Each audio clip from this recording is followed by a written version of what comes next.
Innal hamdalillah nahmaduhu wa nasta'inuhu wa nastaghfiruh wa na'udzu billahi min sururi anfusina wa min sayyiati a'malina. Man yahdihillahu fala mudhillalah wa man yudlil fala hadiyalah. Asyhadu an la ilaha illallah wahdahu la syarikalah wa asyhadu anna Muhammadan abduhu wa rasuluh amma ba'd. Ikhwatul iman jamaah hadirin wal hadirat rahimakumullah.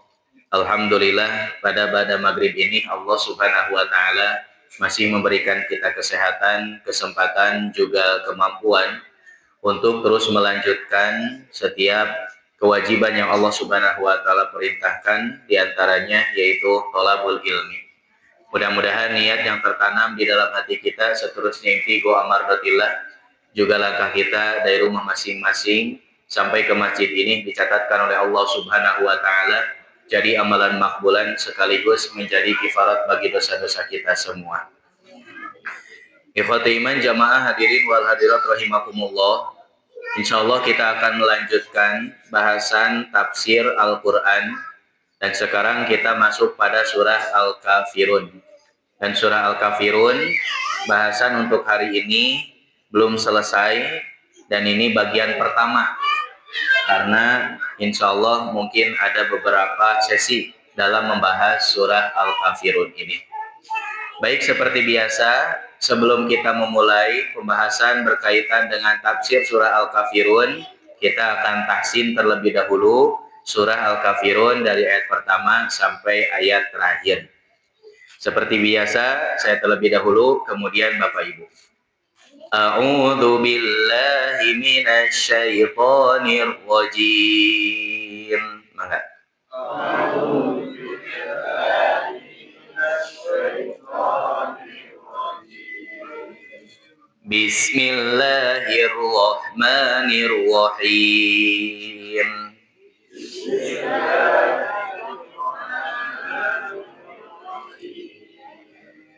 Qul ya ayyuhal kafirun.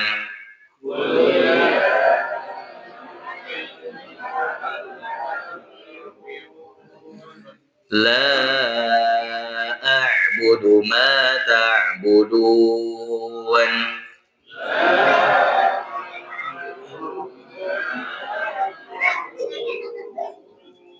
Wa la antum 'abiduna ma a'bud.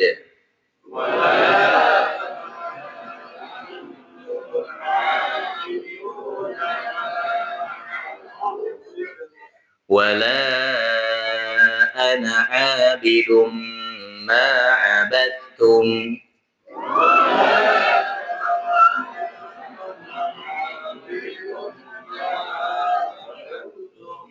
Wala antum 'abiduna ma a'bud.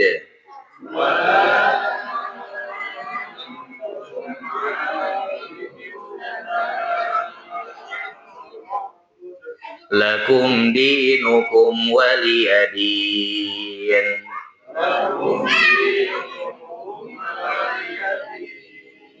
Ya, di dalam surah Al-Kafirun ada beberapa hal yang perlu diperhatikan. Di antaranya yaitu ketika membaca yang panjangnya lebih dari 2 harokat dengan tanda halis. Ya Bu ya, Pak. Nah, jantan tekenging hilap setiap tanda yang ada halisnya berarti panjangnya lebih dari 2 harokat. Qul ya. Nah, ya di sana ada tanda halis. Nah, jadi untuk pertemuan selanjutnya saya sangat menyarankan untuk jamaah nanti silahkan alangkah lebih baik bawa Quran di rumahnya masing-masing.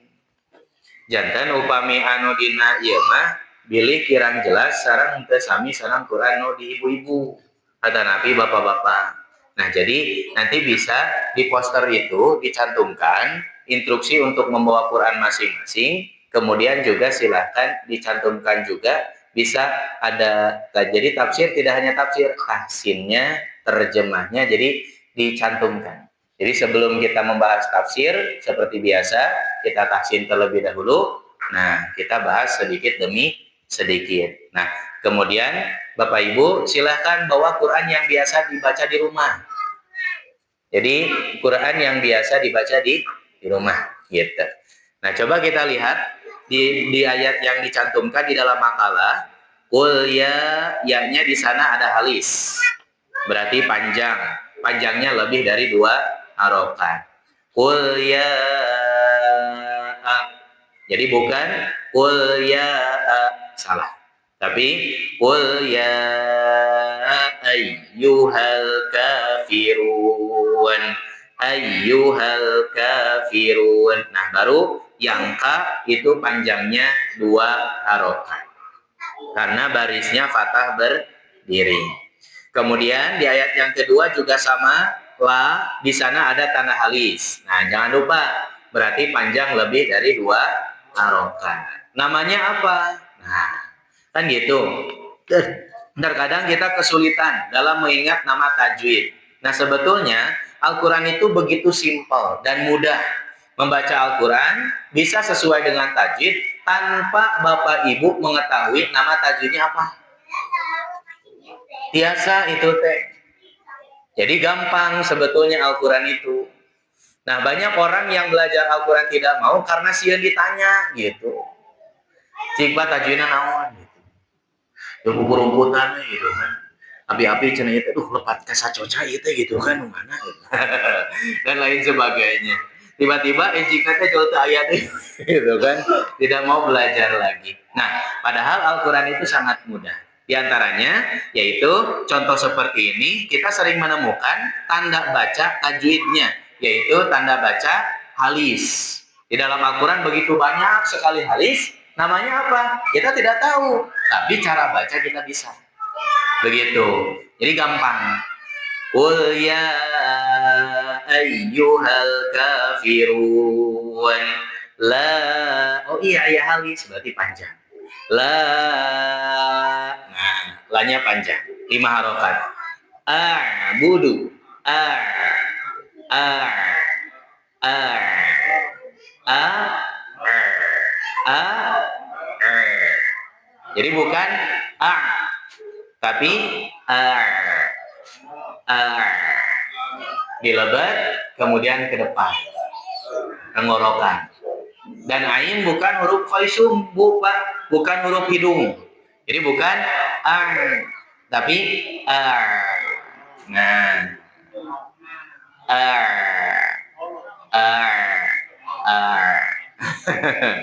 nah itu. Jadi ain itu bukan huruf hidung. Kemudian cara membaca huruf yang sukun tidak boleh terputus. La budu itu kan terputus. La budu itu terputus. Jadi tidak boleh terputus. La budu. La budu. Nah, jadi tidak boleh terputus. Ma panjang 2 harokat karena ada alif. Matobi'i. Ta'budun. Ta'budun. Bukan ta'budun, tapi Nah, jadi mengalir. Ta'budun. Ta'budun. Gitu. Nah itu. Jadi ain itu bukan masuk ke hidung.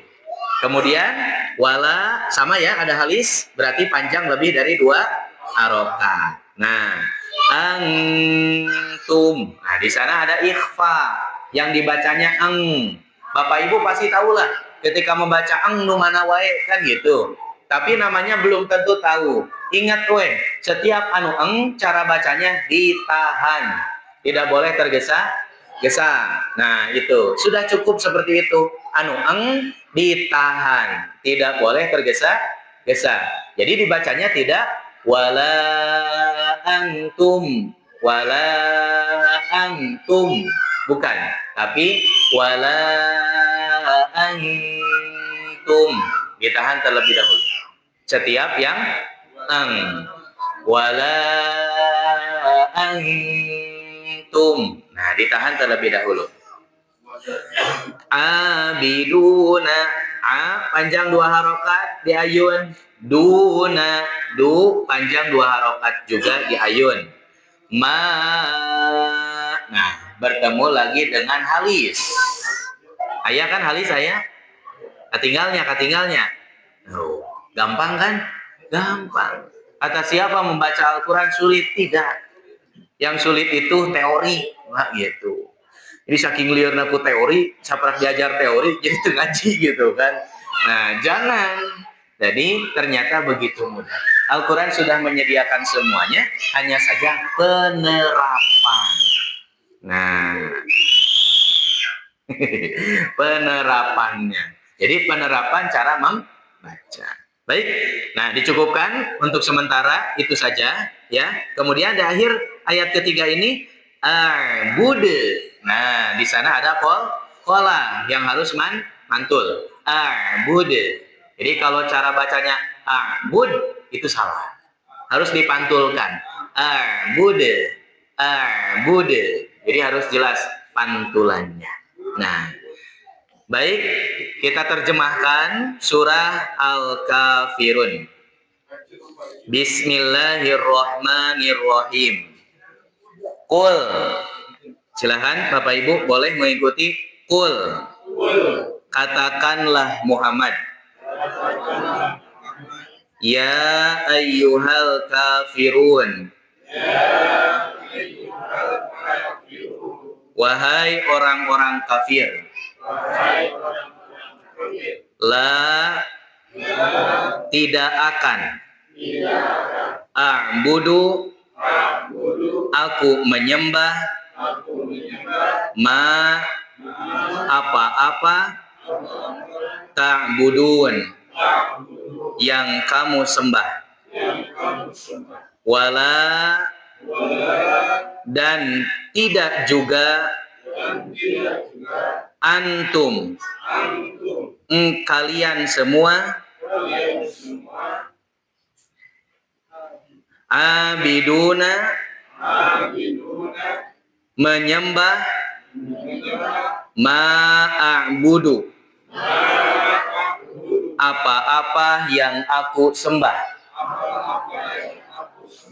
wala dan tidak akan pernah ana aku abidun menjadi penyembah ma apa-apa abattum yang kamu sembah wala dan tidak akan pernah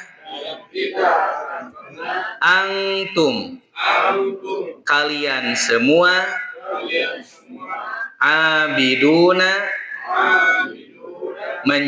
menjadi penyembah ma apa-apa a'bud apa yang aku sembah lakum untuk kalian dinukum agama kalian walia dan untukku dini agamaku. Demikian terjemah surah Al-Kafirun yang Allah Subhanahu wa taala turunkan kepada Nabi Muhammad sallallahu alaihi wasallam. Ternyata surah Al-Kafirun ini, Pak, memiliki satu keistimewaan di sisi Rasul. Karena Rasulullah sallallahu alaihi wasallam ada pembiasaan dalam membaca surah Al-Kafirun dan Al-Ikhlas di tempat-tempat sholat tertentu. Seperti halnya dijelaskan di dalam hadis riwayat Muslim. Diterangkan membaca surah Al-Kafirun. Ini diterangkan di dalam tafsir Ibnu Katsir, Pak.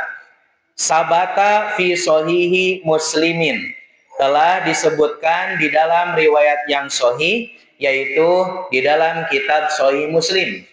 An Jabirin dari Jabir. Anna Rasulullah sallallahu alaihi wasallam bahwasanya Rasulullah sallallahu alaihi wasallam qara'a bihadza surati, membaca surah ini, yaitu wabi qul huwallahu ahad fi raq'atit tawafi, membaca qul huwallahu ahad dalam rakaat atau setelah tawaf. Berarti kalau setelah tawaf itu kan ada sunnah, sholat sunnah, melaksanakan sholat sunnah setelah tawaf. Nah, Rasul yang dibaca oleh Rasul itu sholat sunnah 2 rakaat setelah tawaf itu 2 surat ini, yaitu surah Al-Ikhlas dan surah Al-Kafirun. Jadi ada di tempat-tempat tertentu Rasulullah Shallallahu Alaihi Wasallam menjadikan surah ini dibiasakan untuk dibaca di dalam sunnahnya. Jadi silahkan Bapak Ibu. Nah, kemudian juga di dalam hadis yang lain, wa fi shahihi Muslimin, di dalam hadis Sahih Muslim juga, min hadisi Abi Hurairah, dari hadis Abu Hurairah, anna Rasulullah sallallahu alaihi wasallam qara'a bihima fi raq'atil fajri. Rasulullah membaca kedua surah tersebut dalam 2 rakaat sebelum sholat subuh, yaitu sholat sunnahnya qobla subuh. Nah, jadi Bapak Ibu bisa mencontoh Rasulullah Shallallahu Alaihi Wasallam ketika kita melaksanakan qobla subuh baca 2 surat ini. Jadi tidak perlu yang panjang-panjang. Nah, kalau kita mau yang panjang, ternyata cukup dengan 2 surat ini, tapi boleh diulang-ulang, Pak. Bahkan tidak perlu hanya 1 kali. Jadi silahkan, boleh sampai berulang-ulang.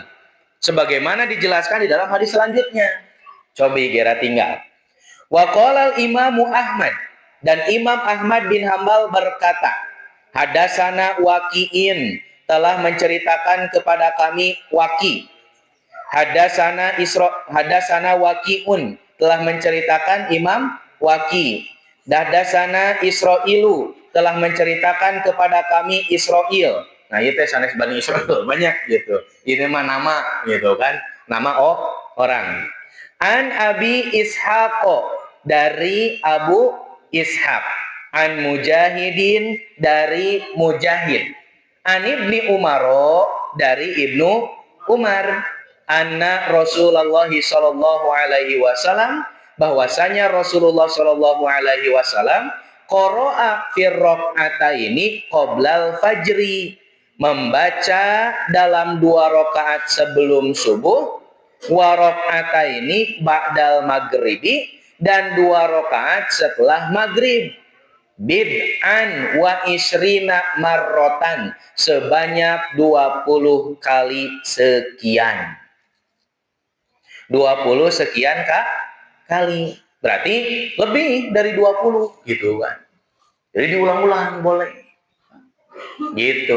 Jadi Bapak Ibu pengen baca qobla subuh, sunnah qobla subuh, hoyong rada panjang gitu kan. Karena waktunya masih panjang. Misal diberikan waktu di sini berapa menit, Pak? 10. Ah, gitu. Jadi puntennya upami di pasian waktu 10 menit, tong ngantosan pas 5 menit karek kadieu gitu. Karena terang gitu kan, ada 10 menit cenelila kene kieu di bumi teh gitu. Padahal masih ada 10 menit dimanfaatkan semaksimal mungkin untuk pelaksanaan sholat qobla subuh. Jadi silahkan. Nanti kan ritualnya banyak, Pak, sunahnya. 1, Bapak ketika datang itu bisa tahiyatul masjid heula. Betul tidak? Betul. Makanya diberikan waktu 10 menit kan lami atuh. Kemudian setelah tahiyatul masjid, pelaksanaan qobla subuhnya. Karena waktunya masih lama, silahkan ditambahkan. Tecekap mung sasurat, 2 surat dengan yang sama, 2 kali dibaca boleh eta teh. Pernah tidak melaksanakan seperti itu? Dalam 1 rakaat, hoyong al-kafirun teh 2 kali cenah. Ustaz puguh cenah milih al-kafirun teh meh pondok ayeuna dipanjangkeun 2 kali. Jadi maksudnya silahkan, mumpung masih semangat dan waktu masih panjang. Ternyata setelah selesai qobla subuh, kita selesai pelaksanaan, waktunya masih ada. Sebelum koma, manfaatkan untuk berdoa kepada Allah, beristighfar. Karena antara adzan dan iqomah itu adalah waktu mustajab doa. Tuhnya. Begitu banyak kebaikannya antara adzan dan iqomah teh. Sekarang diberikan waktu 10 menit, kalah nyantai di bumi ya. Halo, tapi dah jamaah al-ikhlas mah tidak mungkin seperti itu. Jangankan 10 menit sebelum qomat, sebelum adzan pun sudah standby di masjid. Ya, terus kan? Gitu. Jadi saat acan adzan wae oge tos standby di masjid jamaah al-ikhlas mah. Itu mah jamaah nu di ditu di pasien 10 menit, 1 menit bade qomat nembe dongkap ke masjid gitu. Halo. Nah, Pak, maaf, ketika nanti waktu qomat sudah waktunya gitu. Ternyata aya nu salat, muadzin tong ngantosan qomat saja langsung. Seperti itu. Karena waktunya sudah ditentukan. Kelah cenah itu aya nu salat keneh, antisipasian 10 menit. Nah begitu. Ya kan? Nah, jadi ketika sudah waktunya qomat saja. Kumaha tuh nu salat? Ketika sholatnya masih baru mulai, maka batalkan sholatnya. Tidak perlu untuk dilanjutkan gitu. Tapi kalau di akhir, nah misal tahiyat nanti pas tahiyat akhir, qomat lanjutkan dulu sebentar, silahkan boleh. Tapi kalau masih dalam 1 rakaat atau ternyata baru mulai, qomat muadzin mah pengantosan. Karena sudah diberikan waktu, dengan waktu yang 10 menit itu sudah lama. Gitu. Nah, jadi manfaatkan. Jadi silahkan Bapak Ibu di dalam hadis ini menjadikan penerangan kepada kita yang biasa Rasulullah Shallallahu Alaihi Wasallam bacakan di dalam sunnahnya, terkhusus di dalam sunnah setelah tawaf, yaitu ibadah umroh atau ibadah haji, yang dibaca adalah surah Al-Kafirun dan surah Al-Ikhlas. Kemudian qobla subuh, Bapak Ibu boleh juga silakan membaca surat ini, Al-Kafirun dan Al-Ikhlas. Apakah tidak boleh Ustaz membaca surat yang lain? Tidak, silakan boleh saja.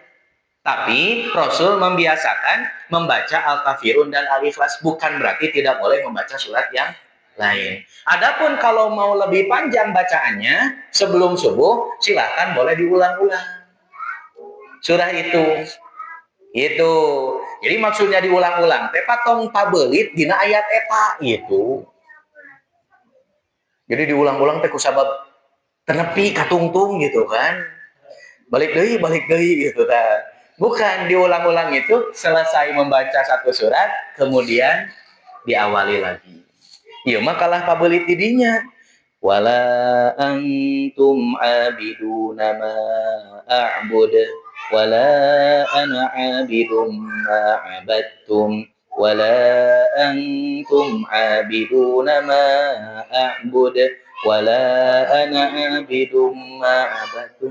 Nah, ieu teh asa ke akhir-akhir. Nah, jadi diulang-ulang itu selesaikan kemudian awali lagi. Kemudian baca lagi bismillah, Pak, gitu. Jadi setiap kita mengawali surah, awal surah itu baca lagi bismillah. Oke, kita baca dengan beberapa kali, 5 kali silahkan dalam 1 rakaat. Kemudian kita ruku, sujud, kemudian bangkit lagi membaca surah Al-Ikhlas. Dan surah Al-Ikhlas pun bisa dibaca berulang-ulang lagi, silahkan. Gitu. Jadi seperti saya kalau membaca surah Anas, Al-Falaq, Al-Ikhlas itu disarokaatkeun we da pondok atuh. Jadi sarokaatkeun. Itu bisa. Silahkan 1 rakaat. Jadi dalam 1 rakaat lebih dari 1 surat boleh. Dalam 1 rakaat lebih dari 1 surat tapi dengan surat yang sama boleh. Silahkan. Mangga. Tidak jadi masalah gitu. Apakah harus berurutan suratnya? Tidak juga. Bade ditungtung, mundur, boleh. Bade di awal, maju, boleh. Silahkan. Karena tidak ada ketentuan, penetapan harus berurutan. Kecuali kalau Bapak Ibu membaca surat di tengah. Nah, itu kade. Tidak bisa. Kalau dalam 1 surat itu dibaca di akhir ayat, kemudian menuju ayat yang ke-1. Tidak bisa. Contoh, Al-Kafirun. Bade macana mundur di ayat ka-6 heula. Nah, itu tidak boleh gitu. Jadi kalau seperti itu. Kemudian, kalau mengambil ayat di pertengahan surat, itu tidak bisa 2 surat, Pak, gitu. Jadi tidak bisa 2 surat. Contoh, seperti ini. Bapak teh ayat rakaat pertama membaca surah Al-Baqarah, ayat kursi. Allahu la ilaha illa huwal hayyul qayyum, dan seterusnya. Gitu kan? Nah, kemudian setelah selesai ayat kursi, Bapak mau melanjutkan lagi, tapi beda surat. Dan surat yang selanjutnya juga sama, motong di tengah-tengah surat. Ya ayyuhalladzina amanu qu anfusakum wa ahlikum naro. Itu tidak boleh. Jadi kalau mau dalam satu rakaat membaca di tengah surat, selesaikan. Baru ruku gitu. Kemudian di rakaat yang kedua boleh berbeda surat dan motong di tengah surat, itu juga silakan. Kalau digabung antara dua surat di tengah-tengah surat itu tidak boleh dalam satu rakaat. Karena nanti dianggapnya menyatukan antara surat tersebut dengan surat yang lain, itu jangan. Kecuali kalau tadi beda surat dari awal. Bapak teh ngabereskeun Al-Baqarah teu cukup, Ali Imran lanjut. Begitu, itu silahkan. Tidak apa-apa, seperti itu. Nah, bahkan di dalam hadis yang lain, Pak, ternyata surah Al-Kafirun itu memiliki kebaikan atau pahala yang sama besarnya dengan surah Al-Ikhlas, yaitu pahala seperempat Al-Quran. Jadi membaca surah Al-Kafirun itu sama dengan surah Al-Ikhlas, memiliki kebaikan seperempat Al-Quran. Jadi lamun Bapak maca 3 kali surah Al-Kafirun berarti apa? Beres Al-Quran teh. Nya, itu mah kebaikannya. Bukan menjadi keguguran. Bapak tidak membaca ayat-ayat yang lain. Eta mah kebaikan. Jadi kasayan pahalana. Jadi ketika kita membaca surah Al-Kafirun, kita akan mendapatkan setara dengan seperempat Al-Quran. Bukan berarti menggugurkan Bapak ketika membaca Al-Kafirun, jadi henteu maca Al-Quran. Tidak, gitu. Jadi itu mah kebaikannya. Tetap Bapak mah wajib untuk membaca Al-Quran seluruhnya. Tidak boleh hanya sebagiannya. Siga Al-Baqarah 5 ayat pertama, pertengahan 3 ayat terakhir ngajarkeun beres Al-Baqarah teh gitu. Henteu Pak, tetiasa. Jadi ayat pertama terus sampai akhir gitu ya. Jadi silahkan bacalah Al-Quran seluruhnya karena Al-Quran memiliki kebaikan semuanya gitu. Memang sebagian Al-Quran atau ayat-ayat Allah memiliki keutamaannya masing-masing gitu. Silahkan. Nah, baik, untuk selanjutnya yaitu kategori surah dan asbabun nuzul. Para ulama menjelaskan bahwa surah ini adalah hadhihi makiyatun fi qaulil jumhuri. Surah ini termasuk pada surah makiyah menurut pendapat mayoritas ulama. Waruya an Qatadata annaha madaniyatun. Namun diriwayatkan dari Qatadah bahwa ia adalah surah madaniyah. Jadi ada dua pendapat yang menerangkan Quran surah Al-Kafirun ini ada yang termasuk pada kategori surah Makkiyah, ada juga yang memasukkan pada kategori surah madaniyah. Ustaz, mana yang lebih kuat? Apakah kategori Makkiyah atau Madaniyah? Yang lebih kuat adalah masuk kategori Makkiyah. Surah Al-Kafirun ini. Ya, jadi surah Al-Kafirun ini berkaitan dengan lebih kuatnya pada akidah, Pak. Jadi nanti mana-mana di dalam surah Al-Kafirun, nah nanti kita akan bahas bagaimana sebenarnya toleransi kita terhadap orang-orang kafir gitu. Inilah yang diajarkan oleh Allah Subhanahu wa taala kepada Rasulullah Shallallahu alaihi wasallam. Kemudian asbabun nuzul, sebab turun surah Al-Kafirun. Apa yang terjadi dengan surah Al-Kafirun ini yang diturunkan oleh Allah Subhanahu wa taala kepada Nabi Muhammad? Coba kita lihat bagaimana keteguhan Nabi Muhammad kepada Allah Subhanahu wa taala untuk mempertahankan akidah dan tidak mudah untuk tergoyahkan. Bisi ieu oge engke dongkapna ka urang. mudahna urang tergoyahkan akidah urang dan gampang untuk digiring gitu. Kita akan mencontoh bagaimana Rasulullah Shallallahu Alaihi Wasallam. Wah, berat sih gana teh lamun ka urang mah gitu kan. Coba kita lihat. Wa dzakaru min asbabi nuzuliha. Mereka juga menyebutkan sebab turunnya. Maksudnya mereka adalah para ulama, Pak. Jadi para ulama menjelaskan juga bagaimana sebab turun surah Al-Kafirun ini.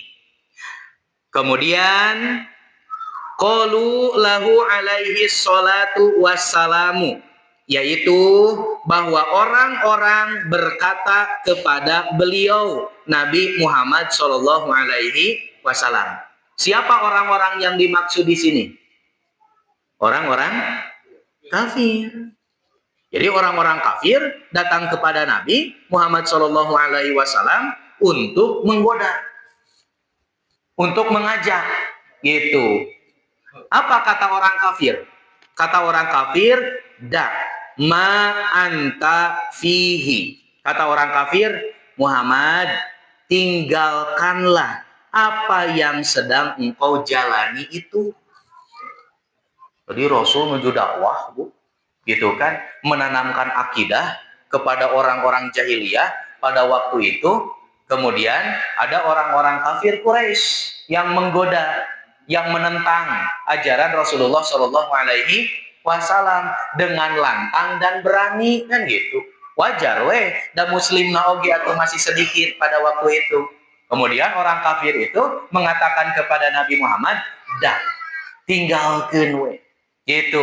Jadi kata orang kafir, ma anta fihi, naon anu ku anjeun keur dipigawe eta teh.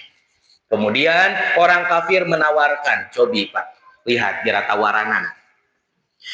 Wa nahnu numawwiluka wa nuzawwijuka man syi'ta. Kata orang kafir, kami akan menikahkanmu dengan wanita mana saja dari kalangan terhormat.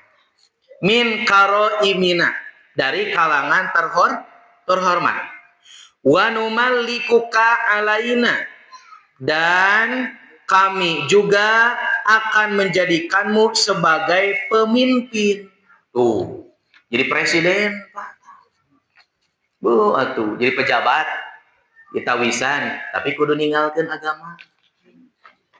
Gitu eta teh. Jadi ternyata jalan-jalan seperti itu bukan sekarang saja. Dulu ketika Rasulullah mulai berdakwah pun sama jalannya seperti itu. Itu. Sok we. Nu penting engke dakwah ka umat kudu dibejakeun anu. Nah, kenaon dipasihan istri, harta, pangkat, jabatan. Rasul ditawisana sami. Cik, dongkap ka urang. Dan betul itu akan dikasih, Pak. Jabatan, kepemimpinan, pokoknya tinggalkan agama. Itunya. Bu, so pada tekabita kumaha. Kan begitu. Wa numalikuka alaina, dan engkau akan dijadikan sebagai pemimpin atas kami. Wa illam taf'al hadza falta'bud alihatana wa nahnu na'budu ilahaka hatta nastarika. Jika engkau tidak melakukan itu, maka sembahlah Tuhan-Tuhan kami, dan kami pun akan menyembah Tuhanmu. Tuh, nya. Atuh paminta kitu mah, sok atuh sakali ewang we, cenah gitu. Tah, engke anjeun nyembah berhala, kami engke nyembah Allah. Digodana teh kitu atuh Pak. Sok kirang naon? Itu ketika dakwah gitu. Wah, simkuring ya lamun kitu mah beureun slieur we gitu kan. Kalau tidak benar-benar karena Allah Subhanahu wa taala, apalagi yang benar-benar haus kekuasaan atuh. Haus kekuasaan mah berat dengan tawaran seperti itu. Ketika dakwah kepada Allah Subhanahu wa taala, urang mah teu ditawaran wae oge berat, Pak. Halo. Jadi ketika ditawari begitu berat, teu ditawaran oge berat, urang mah kan gitu nya. Padahal dakwah gitu, hanya untuk hadir saja ke masjid begitu berat. Itu belum ditawaran eta teh gitu kan, tacan. Komo upami ditawaran. Nah, kemudian fahaitu kanal khairu nilnahu jami'an. Jadi, maka sembahlah Tuhan-Tuhan kami dan kami pun akan menyembah Tuhanmu sehingga kami bisa berbagi dalam beribadah. Maka dimanapun kebaikan itu berada, kita semua akan mendapatkannya bersama-sama. Sami henteu sareng diurang ayeuna. Ketika ini biasanya terjadi dalam proses pemilihan kepemimpinan di Indonesia. Dan selalu digoreng. Umat Islam itu selalu dipojokkan dalam urusan toleransi. Kemudian selalu disamakan antara agama yang satu dengan yang lainnya. Begitupun ketika di akhir tahun. Wah, terasa di pojokan urang teh. Geus lah da agama mah kabeh oge sama. Menuju kepada kebaikan. Nah, ternyata orang kafir juga sama kepada Rasul teh. Keun we dasarua, kaditu ibadah, kadieu ibadah. Ketika mendapatkan kebaikan, kita akan mendapatkan bersama tehnya. Sami, Pak. Tapi bagaimana respon Rasulullah Shallallahu Alaihi Wasallam? Ternyata tidak seperti itu. Rasul tidak pernah tergoda sedikit pun dan tidak mau dengan ajakan orang-orang kafir. Karena Rasulullah Shallallahu Alaihi Wasallam sangat bergantung kepada Allah Subhanahu Wa Taala. Itu upami orang mah bener gitu kan. Rasulullah Shallallahu Alaihi Wasallam itu menjadi hamba yang mulia. Kenapa menjadi pilihan Allah Subhanahu Wa Taala? Karena diberikan jabatan, seorang perempuan ditikahkan dan akan menjadi pemimpin bagi seorang bangsa, ternyata tetap dalam keteguhan amanah kepada Allah Subhanahu Wa Taala. Walamma kana aktaru syani'ihi Quraisyin, dan ketika kebanyakan orang-orang Quraisy membencinya, dan kebanyakan orang-orang yang membencinya adalah dari kalangan orang-orang Quraisy. Padahal Rasul itu keturunan Quraisy. Dan kaum Quraisy itu pada waktu itu memiliki derajat yang sangat tinggi, Pak. Di Mekah teh terkemuka gitu orang-orang Quraisy teh. Nah, hanya saja Nabi Muhammad itu memiliki pemahaman yang berbeda gitu. Bahkan Nabi Muhammad itu adalah nama yang tidak biasa diberikan oleh orang-orang Quraisy pada waktu itu. Jadi Abdul Muthalib, kakeknya memberikan nama kepada Nabi Muhammad, itu adalah nama yang tidak pernah diberikan kepada orang-orang Quraisy pada waktu itu. Jadi beda gitu kan. Nah gitu. Nah ternyata ketika Rasulullah SAW beranjak dewasa, mendapatkan amanah dari Allah Subhanahu Wa Taala untuk berdakwah, semakin gencar orang-orang kafir Quraisy itu. Maka dengan cara mereka itu diantaranya untuk menggoda dan melobi supaya ninggalkeun dakwahna, geus we sakali ewang ibadahna dasarua ieu gitu. Sataun mah engke ibadahna ka Allah, sataun deui ibadahna ka berhala, kamanat, lata, dan uzza. Coba kita lihat. Nah, wa talabu minhu an ya'buda alihatahum sanatan wa ya'budu ilahahu sanatan. Agar mereka meminta kepadanya agar ia menyembah Tuhan-Tuhan mereka selama 1 tahun, dan mereka sebaliknya akan menyembah Tuhannya selama 1 tahun. Tuh, gitu Pak. Entengnya. Itu. Nah, ketika kita dihadapkan hal seperti itu, siap moal kinten-kintennya. Gitu.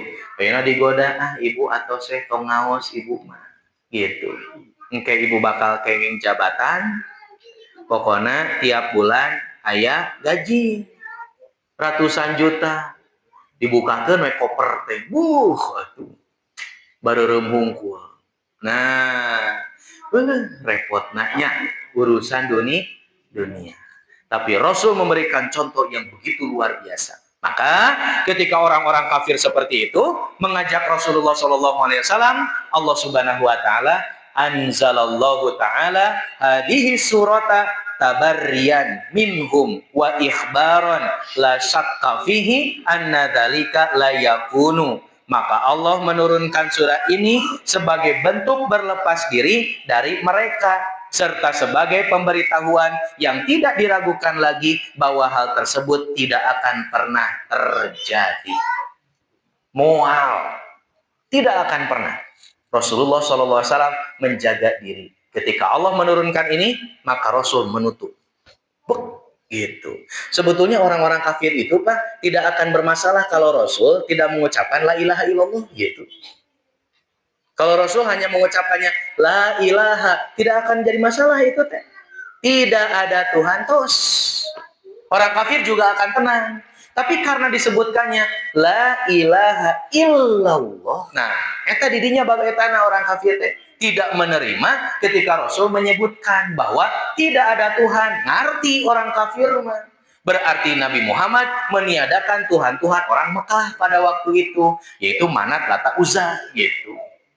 Dan Rasul pun menjaga diri dan tidak mau ketika nanti terjadi seperti itu, Rasul meninggal. Kalau misalkan ternyata Rasul mengikuti, pasti Rasul pun patungnya akan dibuat dan dijadikan sesembahan. Makanya Allah Subhanahu wa Ta'ala menurunkan ayat ini untuk menjadikan bahwa tidak akan pernah terjadi sedikit pun.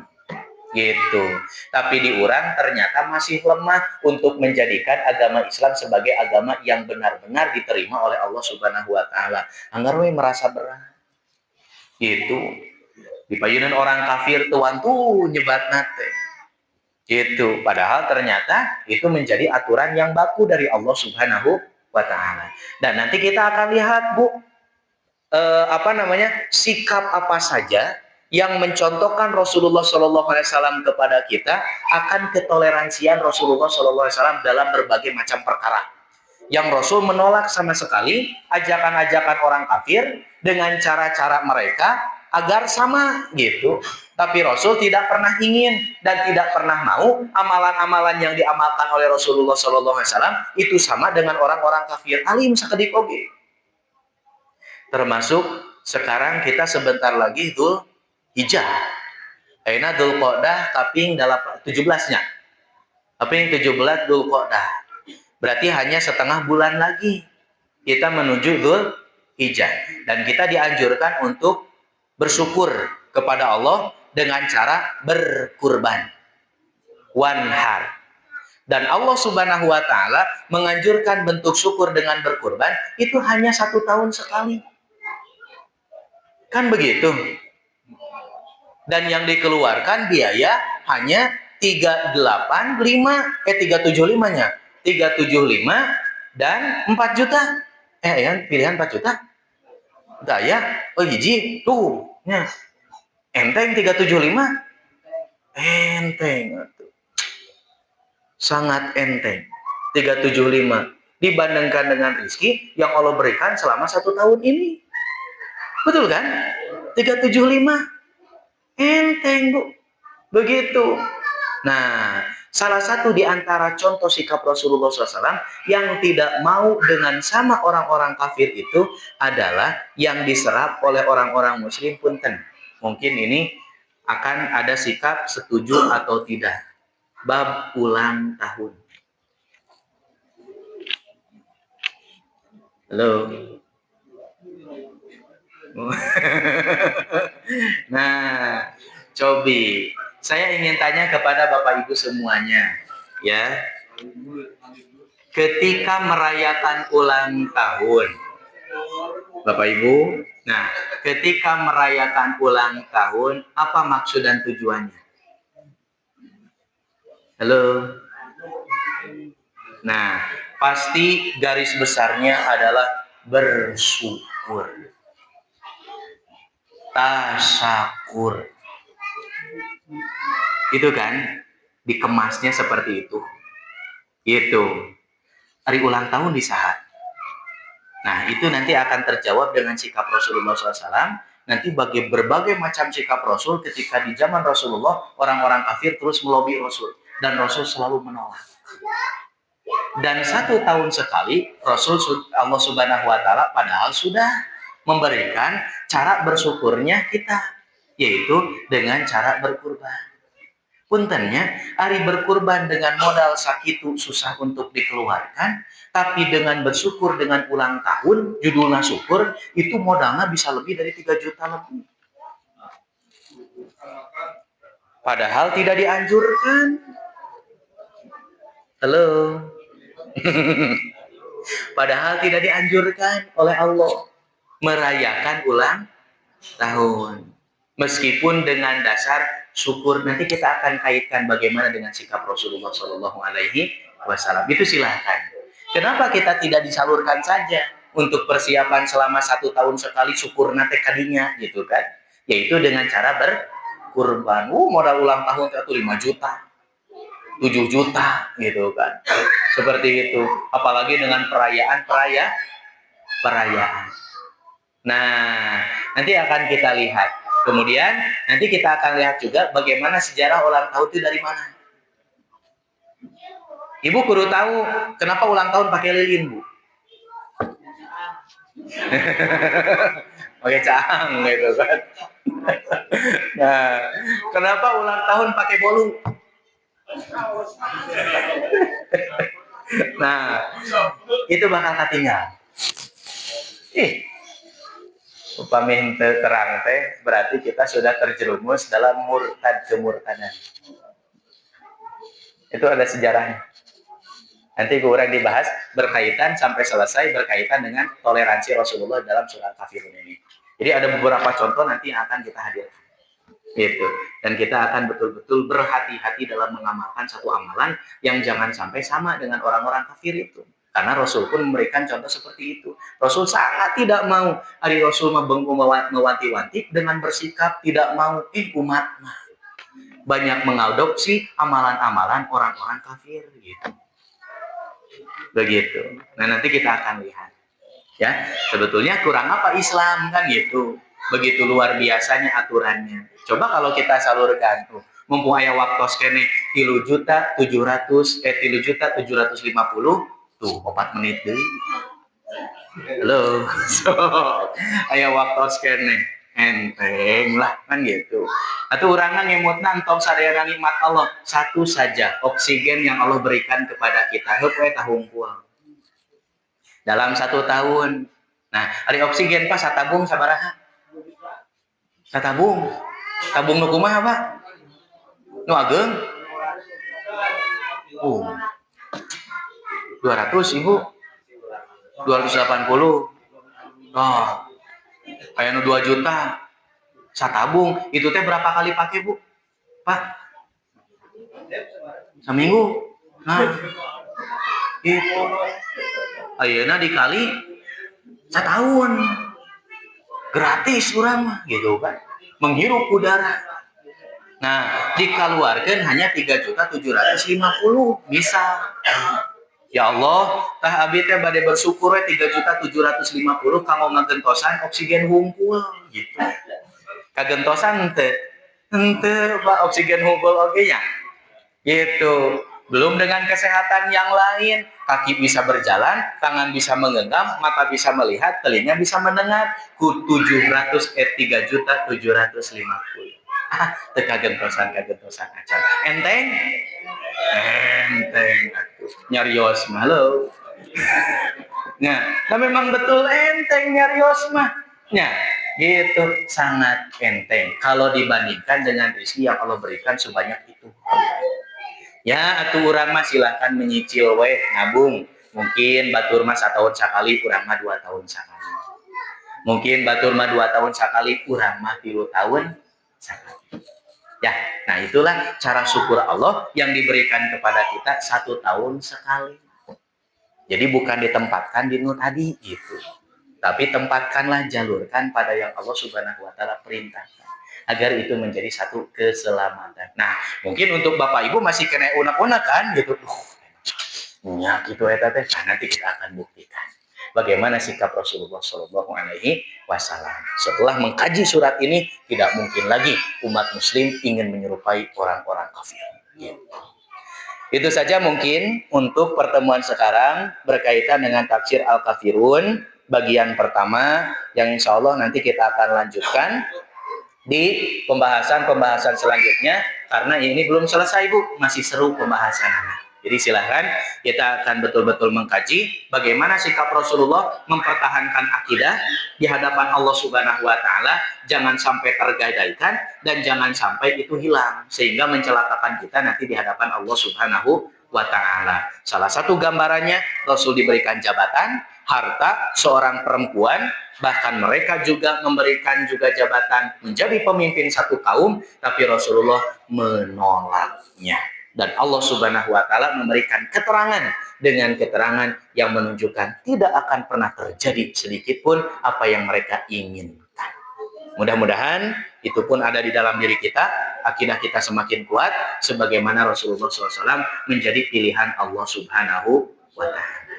Itu saja yang bisa disampaikan. Mudah-mudahan ini menjadi pengetahuan untuk kita semua, tambahan ilmu, menjadi tafakuran diri agar kita terus berevaluasi sehingga menjadi lebih baik lagi.